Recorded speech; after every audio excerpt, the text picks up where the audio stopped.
Je vais attendre que tout le monde arrive.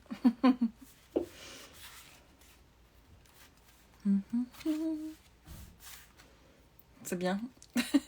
J'ai mon compte principal qui m'informe que Trisclan est en live. Incroyable. Alors. Hello. Ça y est, vous commencez à arriver. Coucou Aurélie.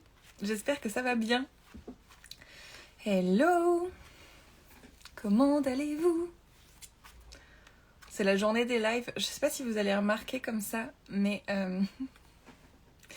j'ai changé plein de meubles. J'ai eu une petite crise de rangement. Du coup, mon bureau est complètement changé. Les élèves pendant la permanence, ils verront ça tout à l'heure. Vous n'oubliez pas d'ailleurs, les élèves de Trisclan, permanence de 16h jusqu'à 21h. Je serai en live pour répondre à vos questions concernant vos sujets d'études, concernant votre pratique et tout. Enfin, voilà. Comme d'habitude, je serai là. J'ai la voix qui est un petit peu chancelante pour une journée de live, mais ça va bien se passer. Ok, j'avais envie de vous parler d'un sujet qui est pour moi super important, aussi bien concernant Trisclan, mais concernant l'ésotérisme en général.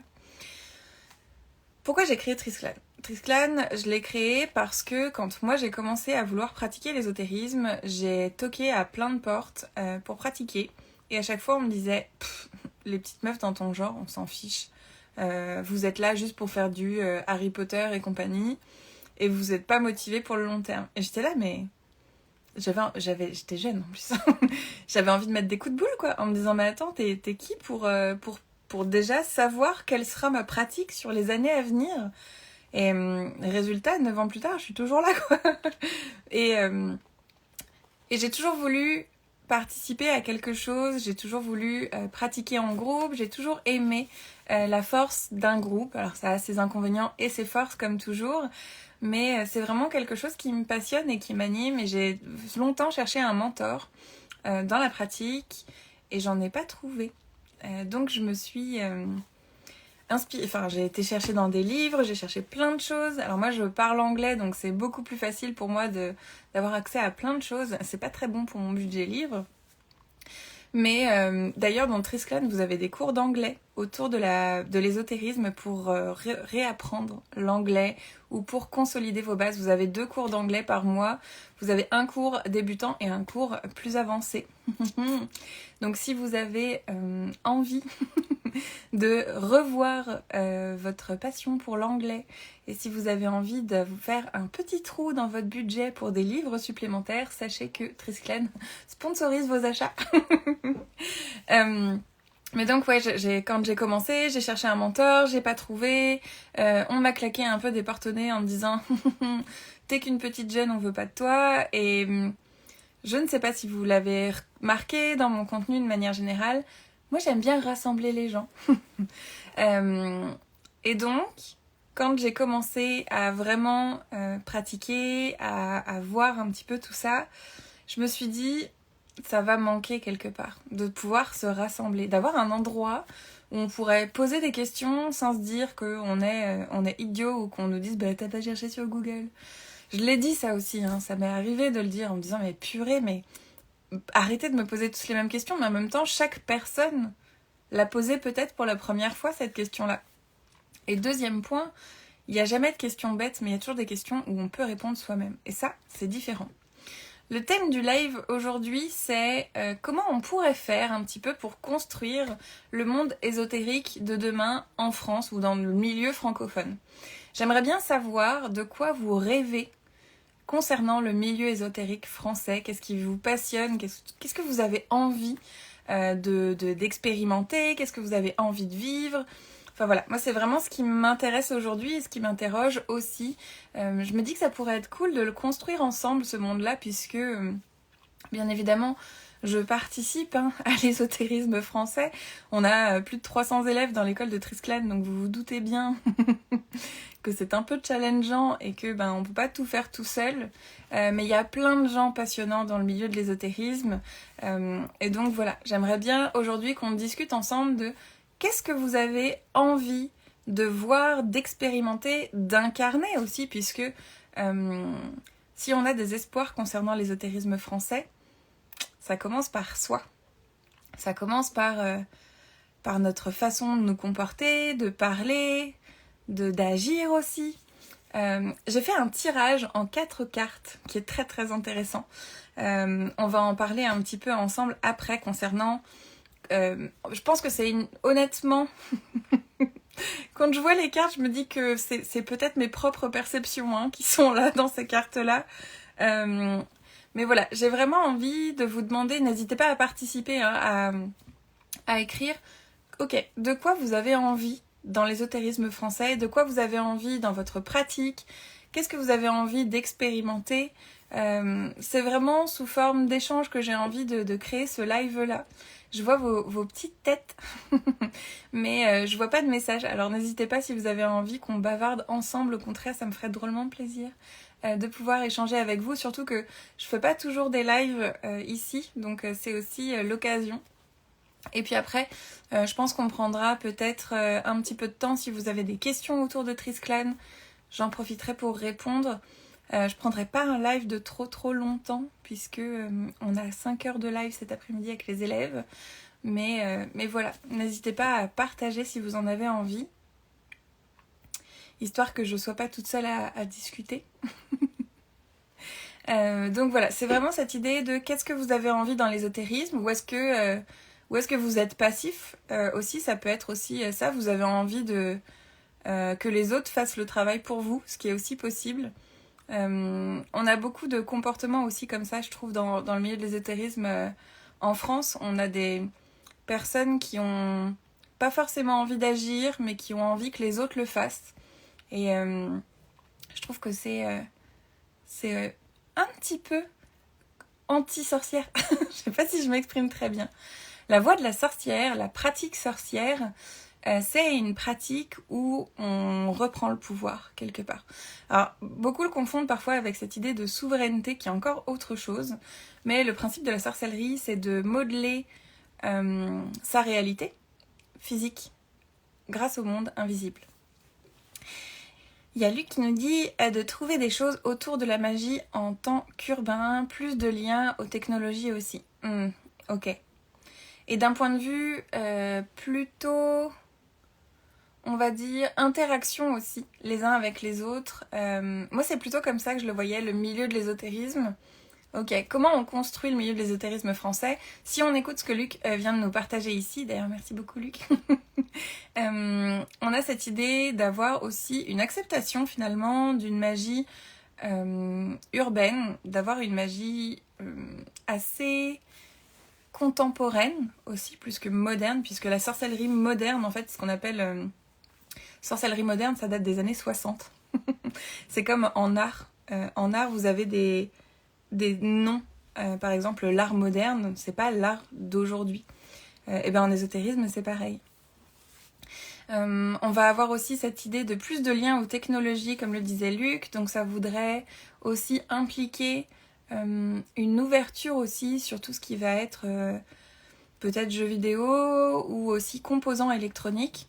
On a cette idée, je trouve super intéressante dans l'ésotérisme. Je vais vous... J'ai vu ton petit message, Nicolas, j'arrive juste après parce que je suis très éparpillée. En fait, je ne sais pas si vous l'avez vu, dans la sphère ésotérique, de manière générale, à chaque fois qu'il y a une avancée sur quelque chose, d'un point de vue technologique, c'est la fin des cacahuètes. En gros, quand il y a eu la 5G qui est arrivée, il y a eu un espèce de grand branle-bas de combat disant que les énergies étaient bousculées, que c'était difficile, qu'on n'arrivait plus à canaliser, à communiquer avec les esprits, etc. Mais le saviez-vous? On apprend plein de choses de l'histoire. Par exemple, il y a eu la même chose quand les avions ont commencé, quand l'électricité est arrivée, quand Internet est arrivé, quand le téléphone est arrivé, quand tout ça. Et donc en fait, nous aujourd'hui, on a l'impression que c'est la 5G qui nous... alors qu'en fait, il y a toutes les avancées technologiques ont été vues comme un grand drame. Et en fait, pour ceux qui viennent d'arriver dans l'ésotérisme, toutes les technologies d'avant n'ont pas empêché la connexion. Et donc, pour moi, c'est une croyance limitante ici qui peut bloquer, alors que y a pas de raison. je peux vous dire que les esprits, quand ils ont quelque chose à dire, s'ils ont quelque chose, vous finirez par le savoir quoi qu'il arrive. Nicolas nous disait, déjà proposer des lieux d'échange comme tu le fais avec Trisclan, c'est formidable, merci pour ça. Merci beaucoup Nicolas. J'avoue, Trisclan, c'est un lieu qui me passionne énormément. J'essaye vraiment d'intégrer dans Trisclan la notion d'estime, l'estime concernant soi, cette idée aussi d'être responsable, cette idée d'estimer la valeur du groupe aussi, même si on ne s'entend pas toujours avec tout le monde. Il y a vraiment aussi cette idée d'estimer le travail de chacun et l'étape à laquelle chacun est. Qui est très importante pour moi. Moi, j'apprends plein de choses avec des débutants, j'apprends plein de choses avec des gens qui ont pratiqué depuis plus longtemps que j'existe sur Terre. Enfin, il y a vraiment, je trouve, des choses à apprendre de chacun et on peut estimer les partages de chacun, je trouve, dans le milieu de l'ésotérisme. Dans Trisclan, il y a aussi la notion de réussite, de célébrer les succès, et pas que les grands, mais on va y revenir après, à ça. Et il y a la valorisation aussi, d'être en tant qu'individu. Chacun dans l'école est différent, hein. Je peux vous dire que sur 300 élèves, c'est un peu la fête parfois. Mais chacun est à sa place, chacun est entier. Et après, ça va dépendre des perceptions parce que bien évidemment, on a tous notre histoire. Et donc parfois, on projette certaines choses et donc il y a du travail intérieur à faire. Mais c'est important aussi d'avoir un espace qui soit... en tout cas, on essaye au maximum, safe pour pouvoir explorer ça aussi à son rythme. Donc voilà, il y a plein de choses comme ça dans Trisclan qu'on essaye de faire. Geysertan est un logiciel formidable pour créer des lieux d'échange virtuels et des événements à grande échelle. Ah, je connaissais pas, merci beaucoup. Donc voilà un petit peu toute cette idée. Alors moi j'ai tiré 4 cartes, comme je vous disais, concernant la manière dont on pourrait améliorer le milieu de l'ésotérisme français. Comme je vous le disais, je pense que les cartes n'ont pas toutes été très impartiales concernant le message délivré. La première carte que j'ai tirée, c'était un petit peu qu'est-ce que c'est qui rôde dans l'ombre et qui nous pourrit le milieu de l'ésotérisme français. J'ai eu cette carte et je suis curieuse de savoir ce qu'elle vous qu'est-ce qu'elle vous inspire d'abord. J'ai vraiment envie de savoir, en sachant que aucun de ces symboles ne m'inspire jamais. Par contre, les textes m'inspirent énormément. Donc j'ai bien envie de savoir qu'est-ce qu'elle vous inspire, cette carte-là. Donc c'est la carte numéro 20. Et la question c'était, qu'est-ce qui rôde dans l'ombre un peu et qui pourrit le milieu de l'ésotérisme français. Je trouve que la question est un poil audacieuse, mais j'avais envie de la poser. Je vais vous laisser regarder tranquillement un petit peu, je vais voir s'il y a des réponses. Vous êtes un peu frileux aujourd'hui, vous m'écoutez de loin. En gros, cette carte-là, c'est le fait... J'ai trop rigolé, attendez, je vais vous donner l'intitulé. Vous êtes prêts? Il faut arrêter de croire qu'on sait les choses. J'ai trouvé que c'était tellement un gros insecte, nous dit Cassina. J'ai trouvé que c'était vraiment super intéressant de se dire il faut que tu saches que tu ne sais pas ce que tu crois savoir. Il n'y a pas de bonne interprétation. Hein. Il n'y a pas de bonne interprétation, Cookie.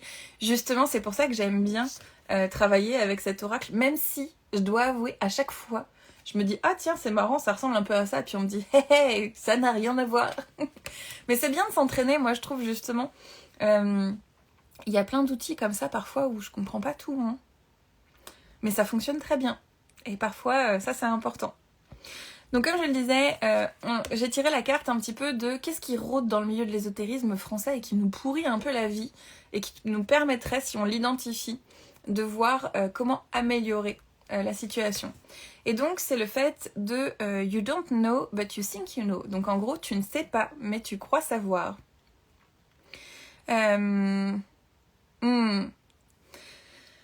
En gros, le fait de croire qu'on sait des choses nous bloque beaucoup dans le milieu de l'ésotérisme. Alors déjà, parce qu'il y a des guerres de clochers, ça c'est sûr.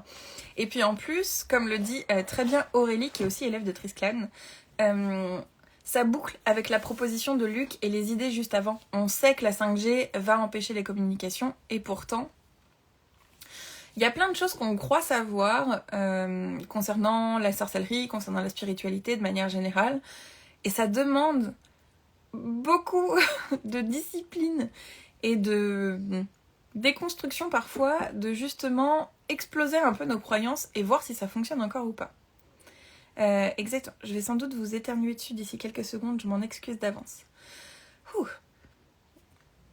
En gros, moi, il y a plein de croyances comme ça que j'avais au départ, et du coup, je me mettais parfois un petit peu à être un peu dure avec d'autres personnes concernant ma pratique, parce que je me crispais un peu, en me disant, mais attends, mais ça, on peut pas faire ça, parce que si on fait ça, ben ma pratique, elle fonctionne plus, quoi. c'est un peu camoulox, quoi, c'est fini l'histoire. Donc, le fait de croire qu'on sait les choses et qu'on détient une vérité dans le milieu de l'ésotérisme, ça peut vraiment bloquer, d'une part, notre évolution. Et dans l'évolution, ça veut pas dire qu'il y a un chemin. Je sais qu'on entend souvent parler dans l'ésotérisme de fréquence haute, de fréquence basse, etc. Le bas n'est pas moins bien que le haut.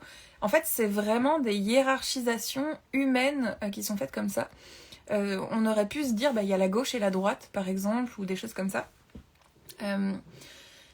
Essayez de comprendre les choses. Moi, je le vois beaucoup, les pensées limitantes, quand on pense qu'on sait quelque chose, notamment au niveau de l'astrologie. On va avoir aussi beaucoup de choses sur les vies antérieures, parfois.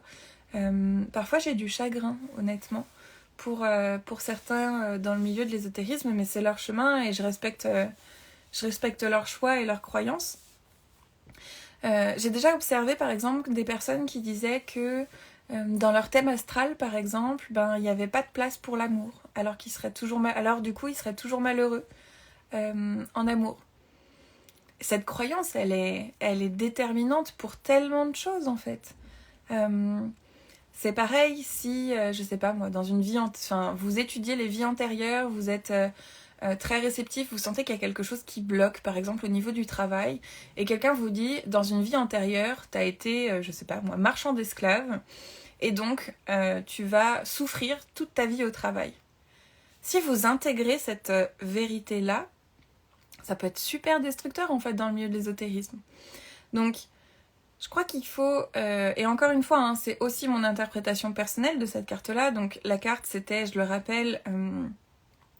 qu'est-ce qui rôde un peu dans l'ombre du milieu de l'ésotérisme et qui crée des ravages en fait et qui nous empêche de communiquer les uns un peu avec les autres.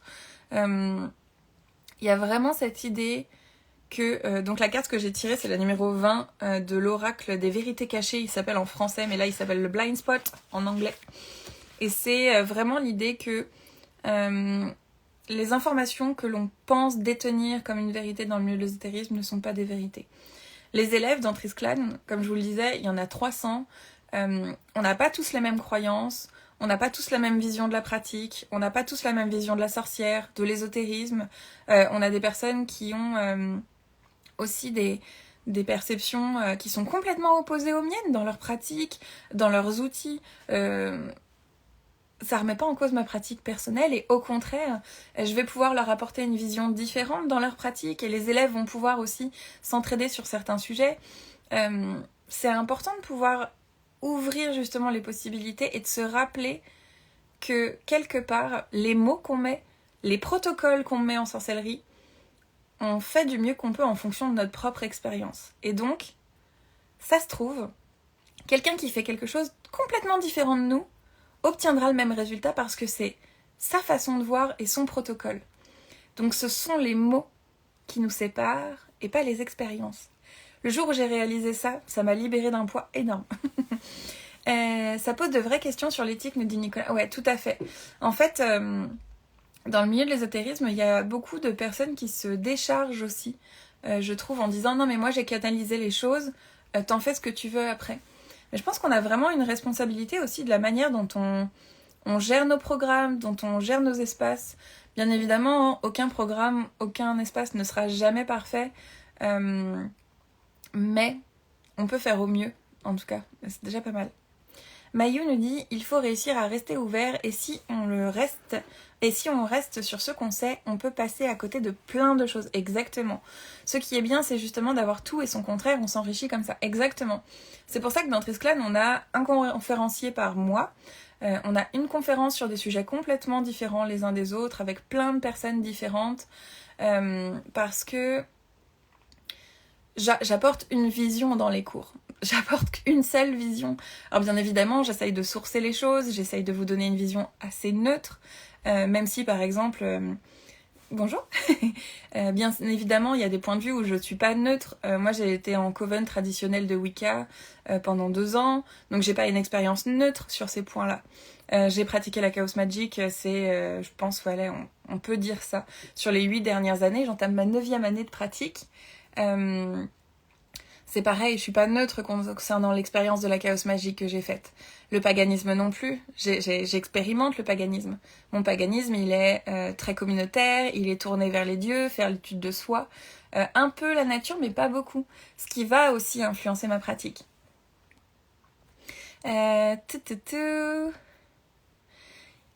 Coucou Bets Academy, c'est génial comme vision et tellement vrai, ça me conforte dans mon choix de rejoindre Trisclan en juin. Bienvenue. Ça me rappelle beaucoup Conversation avec Dieu, cette façon très ouverte d'aborder le monde et les autres humains, ça me parle complètement, la tolérance notamment. C'est super cool, Conversation avec Dieu, c'est un de mes livres. Il y a des passages qui m'horripilent, mais il y a des passages que j'adore. Donc voilà. Et donc voilà, on va être sur un milieu où on a des responsabilités, comme on disait avec Nicolas, et on va aussi... Je sais plus ce que je disais, je me suis perdue, je crois. Vous avez l'habitude un petit peu de ça. Mais voilà, donc plus vous allez déconstruire... Oui, ici, je parlais des conférences dans Trisclan. Dernièrement, qu'est-ce qu'on a eu comme conférence dans Trisclan ? On a eu Parole de sorcière. C'est la tante qu'on rêverait tous d'avoir en sorcellerie. C'est Parole de sorcière. Elle a écrit des agendas aussi. Elle a écrit des agendas de Parole de sorcière qui sont très cool. Je vous les recommande chaudement. Et c'est une pratiquante incroyable. On a des racines différentes, mais une vision de la magie très similaire. Donc j'adore discuter avec elle et c'était trop cool de la voir pendant 2 heures aussi dans l'école. Il y a Chéri Pomme. Alors attendez, je vais essayer de faire un truc, bougez pas. Hein. Je sais pas, c'est la première fois que je fais ça. Quel est votre rapport au houdou ? Alors, je sais que ça va vous sembler genre carte Pokémon, voilà. Moi j'ai été initiée, comme je disais, à la Wicca. Alors, pas gardnerienne, j'ai été initiée à la New York Wicca tradition. Et si je suis arrivée dans cette tradition à l'époque, c'est parce que j'ai été initiée au houdou. Donc moi j'ai été initiée au houdou par Andranos BZ. Je crois que c'est ça son nom de famille. Andranos, je l'appelle. Andranos et Athénaël. Et en gros... Voilà, c'est comme ça que j'ai découvert le houdou et je m'étais inscrite un peu par hasard. J'avoue que j'ai eu une espèce d'intuition, je l'ai suivie en bon bélier. Et donc voilà, le houdou, moi j'ai pas de problème avec le houdou, au contraire, je trouve que c'est une pratique qui est très riche, qui a beaucoup d'enseignements historiques aussi à nous apprendre, à nous partager. Et une vision aussi très intéressante puisque le houdou c'est un mélange de plein de choses différentes. Et ça nous donne aussi, je trouve, beaucoup de sagesse et beaucoup d'humilité, et les esprits aussi avec lesquels on travaille en houdou. Alors moi j'ai pas continué sur cette voie-là, j'ai exploré le thème pendant 1 semaine, mais j'ai décidé de pas continuer parce que j'avais déjà suffisamment de choses dans ma pratique. Mais c'est vrai que c'est une très belle pratique. Alors je sais pas si la question est restée, je sais pas trop comment ça fonctionne. Donc comme je disais, j'ai fait un tirage en 4 cartes. Aujourd'hui, on parle de la vision de l'ésotérisme en France, de comment on pourrait améliorer les choses. Donc la première carte qui pique un peu, certains m'ont dit qu'elle ressemblait à un gros insecte, et c'est vrai qu'on dirait un gros insecte. Cette idée qu'il faut arrêter de croire qu'on sait les choses quand on ne sait pas. On essaye de deviner les choses, on essaye de savoir un petit peu, on explore, on cherche à créer des fondations, des structures, à utiliser des mots, et c'est normal parce que c'est humain de chercher à étiqueter les choses. C'est pour ça qu'on parle aussi beaucoup de magie de couleurs. Alors ça ne fonctionne pas dans ma vision de la magie, les couleurs, mais par contre on se comprend. Quand je vous parle de magie verte, vous pensez aux plantes. Alors le mieux c'est de parler de magie élémentale, mais voilà, il y a plein de choses comme ça. Et ensuite j'ai tiré donc 3 cartes, j'ai utilisé mon chouchou Forever, qui s'appelle le Herbcrafter Tarot. Et le Herbcrafter Tarot, j'ai posé la question de, ok, si on veut changer le monde de l'ésotérisme francophone, qu'est-ce qu'on fait? Quelles sont les étapes? Comment on peut un petit peu mettre un petit peu d'eau dans le moulin, ou de graines dans le moulin, comme vous voulez. La première étape, quelque part, ça m'a fait beaucoup rigoler. J'ai eu le 8 d'eau, donc c'est le 8 de coupe. C'est une petite tisane de valériane. Le premier pas pour pouvoir avoir un milieu dans l'ésotérisme français qui soit beaucoup plus stimulant et plus intéressant, plus riche, ça va être de se détendre. La carte ici, c'est vraiment ça. Fais-toi une petite tisane, regarde par la fenêtre, on respire, tout va bien se passer. Parce que je pense que je le vois aussi beaucoup, mais c'est normal. Parmi les débutants, on a ce que j'appelle le syndrome d'Antigone. Le syndrome d'Antigone, c'est je veux tout de suite et que ce soit entier. C'est-à-dire que beaucoup de pratiquants ont envie de devenir ninja ceinture noire à paillettes de l'espace de la force obscure. Et c'est normal, je l'ai fait aussi, je vais pas vous... voilà. Mais c'est un chemin.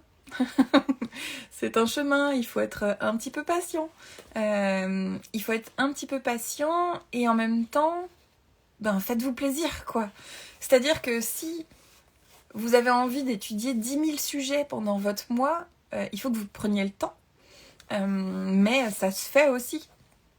Je sais qu'avant, dans Triskelen, c'était compris. Alors, c'est plus compris à partir de la promotion de la flèche, donc qui est la prochaine. Mais on a des accompagnements individuels qui sont en complément, si vous le souhaitez, pour un sujet d'étude.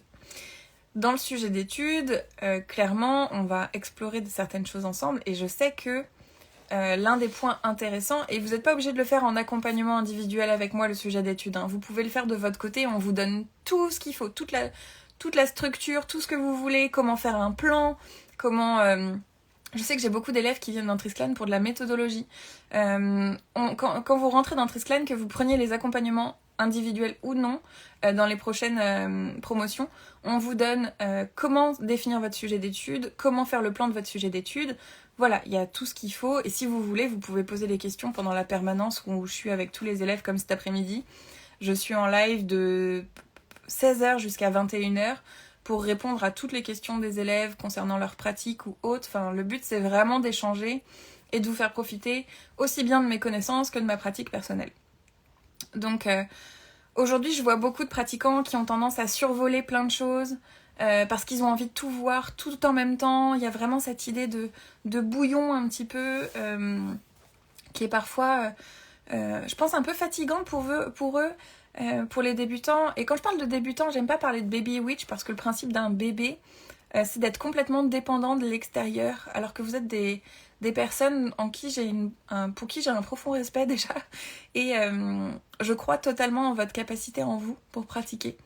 Vous n'avez pas besoin qu'on vous mette un biberon ou qu'on vous change votre couche. Par contre, on peut, en tant qu'adulte, quelque part, comme si on prenait le thé ensemble et papoter pour échanger et pour prendre de la maturité, pour avoir une vision extérieure. Ça, c'est des choses qui sont possibles. Ça, j'adore faire ça. Mais donc, ouais, je trouve que dans l'ésotérisme, aujourd'hui, comme il y a plein de livres qui sortent, et je vais pas vous faire la morale, j'ai 8 bibliothèques complètes de livres rien que sur l'ésotérisme, c'est un enfer. J'ai commencé à planquer des bouquins derrière les bouquins. Donc, voilà. Mais... aujourd'hui, on a beaucoup de livres pour débutants sur plein de sujets différents. Et je pense que c'est un peu intimidant quand on commence l'ésotérisme. Et on a tendance à survoler beaucoup de choses, à vouloir, vous savez, manger plein d'informations dans tous les sens. Vraiment, le premier pas pour que ça se passe bien dans le milieu, je pense, c'est qu'on se détend tous. On se détend aussi bien sur les attentes que l'on va avoir concernant notre pratique personnelle. On respire. Et je pense que ça fait partie de la foi, quelque part. F-O-I. On vous connaît les Bretons, c'est pas le même foi dont on parle. La foi, c'est vraiment se dire aussi... moi, je me dis souvent quand je fais des prières, par exemple, j'aime beaucoup prier. Je me dis que je fais confiance aux divinités avec lesquelles je pratique et avec lesquelles je chemine. Alors, vous n'êtes pas obligé du tout, pareil, de croire aux divinités. Il y a plein de pratiquants qui travaillent avec les éléments, qui travaillent avec leurs ancêtres, qui travaillent avec les saisons. Il y a plein de manières différentes de travailler. Moi, j'ai choisi de travailler avec les divinités, mais encore une fois, vous êtes libre totalement de le faire. Déjà, moi, j'en ai 2. Je galère. J'ai mis 7 ans à peu près à arriver correctement à pratiquer avec une. Donc, voilà. Sachez que c'est pas obligatoire. Mais moi, je me dis toujours que les dieux mettent sur mon chemin ce que je suis capable de transcender. Alors, j'utilise ce mot-là, mais c'est pareil, c'est un mot. Hein. Vous pouvez utiliser plein de mots différents. Ce que je suis capable de transcender, de comprendre et d'incarner aussi. Ou parfois de surmonter. Donc, de temps en temps, vous me voyez marmonner partout en me baladant dans ma maison, en disant ça quand j'ai des crises de calcaire sur des trucs. Et je me dis que chaque chose viendra en son temps. C'est un peu ça qu'elle nous dit, cette carte-là, concernant la pratique individuelle et concernant la pratique de groupe, ou le fait d'être en communauté. J'aime vraiment cette idée de... on se détend aussi, hein. On n'est pas... je veux dire, il n'y a pas de comptage de points dans la communauté ésotérique de base, en tout cas. Pour certains, oui, mais dans l'ésotérisme, il y a vraiment cette idée, de manière générale, qu'en fait, on peut être copains et avoir des pratiques différentes. Ouh. Il y a vraiment cette idée... Moi, ça m'arrive plein de fois d'avoir des discussions avec des personnes et de dire, écoute, j'entends les mots que tu me dis, mais je sais pas du tout mes croyances. Est-ce que tu veux m'expliquer les mots derrière? C'est pour ça que, par exemple, pour mes élèves, ils me disent tout le temps, tu poses plein de questions. La directrice relou, mais je leur pose plein de questions parce que parfois, on va utiliser les mêmes mots, mais pas avoir la même définition. Ou alors, on va utiliser des mots différents, mais avoir la même définition. Et donc, si je pose autant de questions aux élèves et dans la vie de manière générale, c'est justement parce que j'ai envie de voir ce qui nous rassemble. J'ai envie de vous comprendre. Alors bien évidemment, je crois que l'une des premières choses qu'il faut accepter aussi pour qu'on puisse chiller ensemble, c'est que les autres ne comprendront jamais complètement et on ne comprendra jamais les autres complètement. Je crois que se dire que l'on comprend les autres complètement, c'est comme si quelqu'un vous disait « Ah non mais moi je t'ai vu, je t'ai cerné tout de suite, j'ai compris toute ton histoire, je sais qui t'es, je l'ai vu comme ça. » J'ai envie de dire « Mais t'es qui toi ? Tu veux te battre ?» Bah c'est un peu ça. Du coup j'évite aussi de juger les personnes en fonction de ce que je vois d'elles, de ce que je lis d'elles, de leurs mots ou autre. Je me dis je connais pas cette personne, je sais pas qui elle est dans sa globalité quoi. Donc accepter qu'on ne comprend pas les autres et poser des questions, s'intéresser aux autres, accepter les différences, chercher ce qui nous rassemble, je pense que c'est vraiment les choses importantes. Et c'est pareil, moi il y a plein de fois, comme je vous dis, où j'ai des discussions avec des gens, et il y a un moment où on parle d'un sujet en ésotérisme, et ils vont me dire « Ah ouais, mais moi je fais comme ça. » Et là, vous avez un moment de « Quoi ? On peut faire comme ça ? J'y ai jamais pensé. Attends, mais c'est fou. Je vais tester ça en rentrant. » Et c'est comme ça qu'on grandit. C'est pour ça que je vous dis de rester tout seul, chacun de notre côté, à faire les Grinch là et autres. On se prive, hein. Déjà d'excellent thé. Je pense que toute sorcière qui se respecte quasiment a une réserve de thé ou de tisane monstrueuse. Donc il y a clairement de quoi partager dans les chaumières. Mais voilà. Donc ça c'est la première étape. La première étape pour que le milieu de l'ésotérisme soit plus intéressant, plus enrichissant, c'est on se détend sur notre pratique. On a le temps, tout viendra le moment venu, dans la forme venue. Ayez la foi, gardez la pêche. Et il y a aussi, en ésotérisme, de manière générale, entre pratiquants, faut se détendre, profiter aussi, partager, et ça va bien se passer. Mais il faut essayer d'arrêter de convaincre les autres ou autres. Juste laissons chacun avec ses croyances aussi, ayant ce respect-là mutuel. Je dis souvent... si les gens veulent qu'on respecte leurs croyances, il faut qu'ils puissent respecter celles des autres aussi, parce que sinon ça marche pas, quoi. La deuxième étape qui est proposée par les cartes, c'est une carte que j'aime énormément de manière générale. Myrtha, tu peux nous rappeler avec quelle divinité tu travailles ? Peut-être, on verra. Non, moi je travaille avec Brigid et je travaille avec Frigg aussi. Voilà. Donc la deuxième carte qui est arrivée, donc comment on pourrait améliorer le milieu de l'ésotérisme français, enfin francophone de manière générale aussi. Comme je vous disais, c'est une carte que j'aime énormément. C'est la carte de la tour. Et la tour, dans ce tarot-là, c'est une bûche en fait qui est en décomposition avec plein de champignons qui poussent dessus. Je la trouve magnifique cette carte-là. Vous connaissez peut-être la tour dans un tarot de manière générale. Il y a cette idée vraiment, on l'appelle aussi la maison de Dieu. Je crois que c'est dans le tarot de Marseille qui s'appelle la maison de Dieu. Là, ce que j'ai comme tarot, c'est ce qu'on appelle un Rider-Waite-Smith. Le principe des Rider-Waite-Smith, c'est d'ailleurs ce que je conseille vraiment pour les débutants qui cherchent un premier tarot. C'est un tarot en fait dont les mineurs sont illustrés et il y a quelques noms dans les arcanes majeures qui changent et un tout petit peu l'ordre. Il y a genre une ou deux cartes qui sont inversées. Et donc voilà, Rider-Waite-Smith, c'était Rider et Waite, la maison de Dieu, ouais, c'est ça. Rider-Waite-Smith, c'est Rider, Waite qui ont travaillé dessus et c'est illustré par Pamela Smith, si je me souviens bien. Et donc là, comme je vous le disais, on a eu la tour, c'est une carte que j'aime beaucoup. Et la tour, de manière générale, c'est ok, on casse un cycle, il faut recommencer quelque chose. On arrête de rappeler à tout le monde, genre oui mais toi en 1712 t'as fait ça, oui mais tu sais avant on a fait ça, etc. etc. On fait table rase du passé, on met tout au compost et on essaye de repartir sur des bonnes bases. Il y a vraiment cette idée ici, je trouve, dans le milieu de l'ésotérisme, qu'il faut enterrer les vieilles guerres de pas mal de choses. Moi, je sais que quand j'ai commencé dans l'ésotérisme, ou en tout cas quand j'ai commencé à avoir un peu de renommée et tout, je dirais pas que c'était de l'ego mal placé, mais j'avais très envie d'aider. Et parfois un peu trop, je pense, il y a quelques années.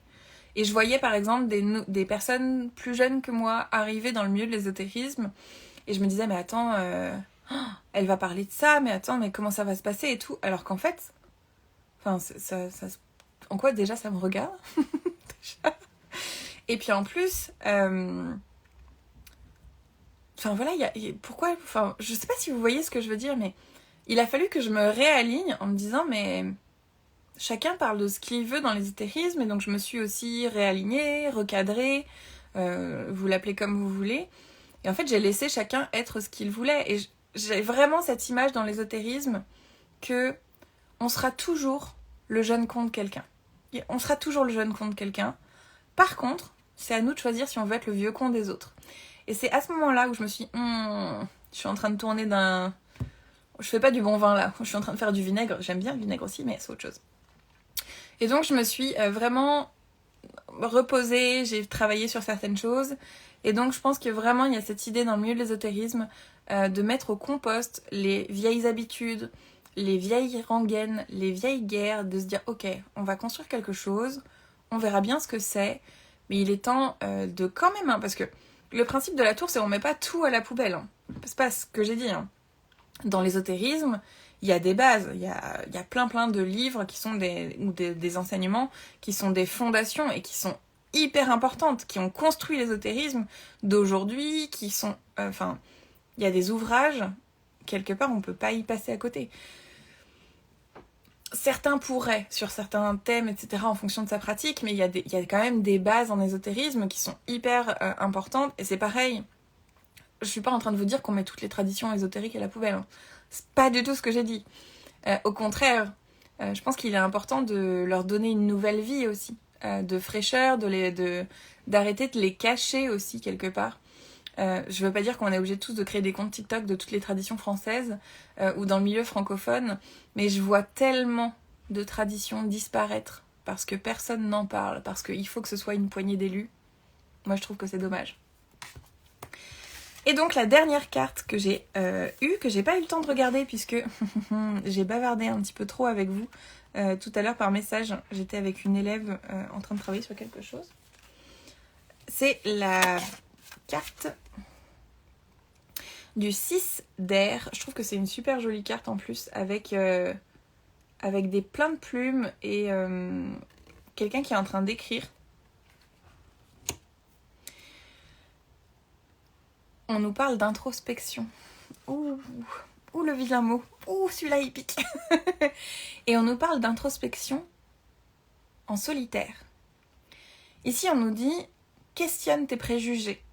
Gagne en clarté, en clarté à travers l'écriture. On te dit voilà, cette idée vraiment d'écrire les choses pour comprendre ta vision et pouvoir la lire. Parce que parfois, vous savez, on dit plein de choses, mais le moment où on entend quelqu'un d'autre dire exactement la même chose, ça change vraiment notre perception. Et on se dit, mais attends, c'est débile ce qu'il dit. Alors, on ne dit pas toujours ça. On va dire, attends, ça me pose question. Ce qui est déjà beaucoup plus chouette. Et il y a aussi l'idée de supporter. Donc d'apporter son soutien. Soutient les autres dans leurs intentions de changement. Il y a cette idée ici avec le 6 d'air, en tout cas dans ce tarot-là. Donc c'est le Cattail, je crois que c'est le roseau. Cette carte-là, la plante qui est associée au 6 d'air. Et il y a cette idée vraiment de questionner nos principes, de gagner en clarté à partir de l'introspection et de l'écriture en solitaire. Luc nous parle de shadow work et journaling, exactement. Et l'idée aussi d'apporter son soutien aux personnes qui sont en train de poser justement des fondations pour un changement qui va arriver. Alors bien évidemment, le changement est parfois inconfortable. Moi je sais que ça fait à peu près 1 an que je me cherche, on le voit sur Instagram, il y a des trucs qui bougent, il y a des trucs qui évoluent. C'est inconfortable aussi pour certaines personnes. Je sais qu'il y a des gens qui m'ont dit mais attends, mais tu vas te décider à ce que tu fais avec ton feed Instagram. Et j'étais là, en fait, je sais pas quoi. J'en sais rien encore, tu vois. Enfin, je prends mon temps aussi pour faire les choses, pour réfléchir correctement à ce que je veux faire. Et je changerai peut-être d'avis dans 6 mois. Ici, les conseils qui nous sont donnés. Alors, je vais vous faire les conseils pour chaque carte parce que ça vaut vraiment trop le coup. En gros, dans ce tarot-là, donc c'est le Heartcrafter Tarot, à chaque fois qu'on a une carte qui nous est proposée, on a des exercices qui nous sont proposés. Enfin, à chaque carte, on a un exercice qui est proposé. Donc, je vous le rappelle un peu, le thème de ce live, c'était... Luc, c'est Atelier de Lucie, pardon, qui est élève chez Divarium. Promotion Eridan, si je me souviens bien. Donc, voilà, c'est... Myrta, c'est Luc, qui s'appelle Atelier de Lucie sur Instagram. Donc, je vous le rappelle, le thème de ce live, c'était comment on pourrait faire évoluer le monde de l'ésotérisme français, francophone, je vais y arriver, tous ensemble. Quelles seraient les fondations de ce qu'on pourrait faire tous ensemble? La carte première, c'était celle-ci, c'est une carte de l'oracle des vérités cachées de Teal Swan en français. Et elle nous dit, j'avais posé la question,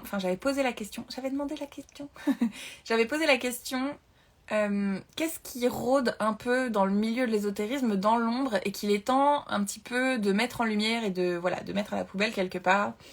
Et il y a cette idée, là c'était you don't know, tu ne sais pas les choses que tu crois savoir, en gros.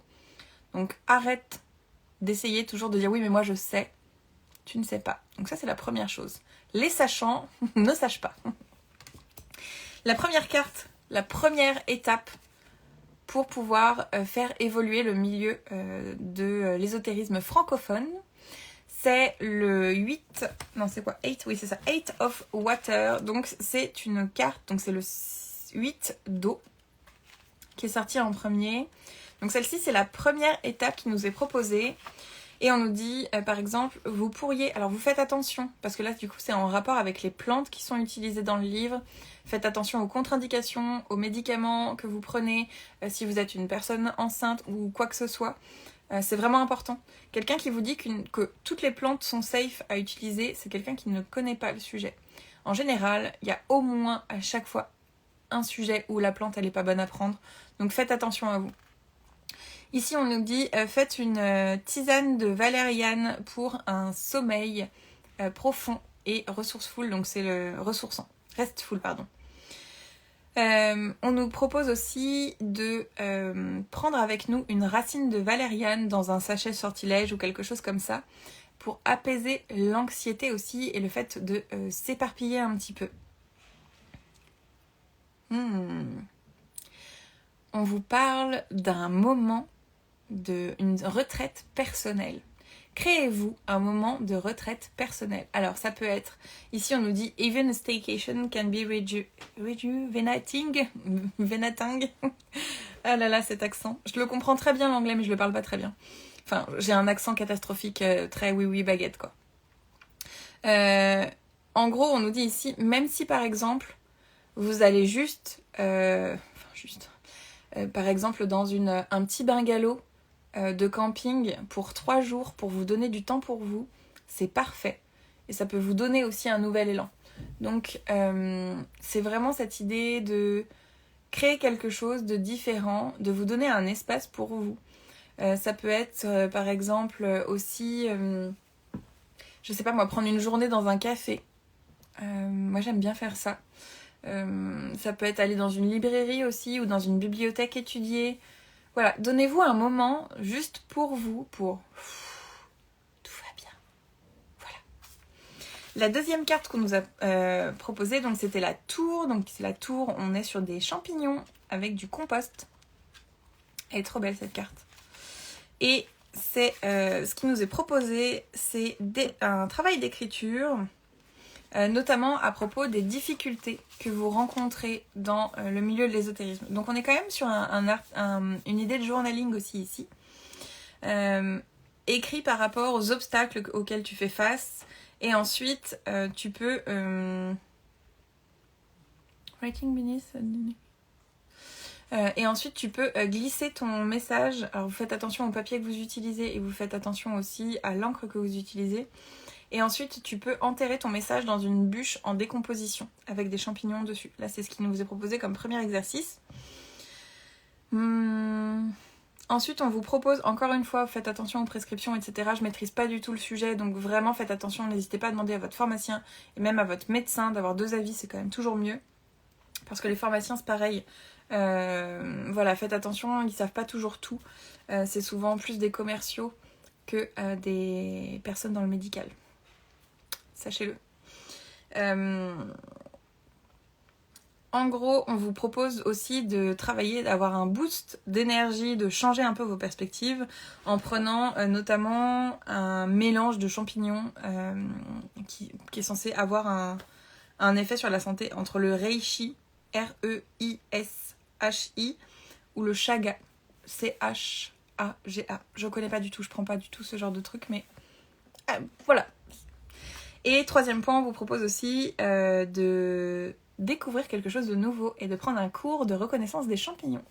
Ça peut être aussi l'occasion pour les élèves de Trisclan d'aller voir la formidable conférence de Lyra Keltoir, que je prononce encore sans doute mal, je suis désolée pour son nom, de Lyra sur la magie des champignons.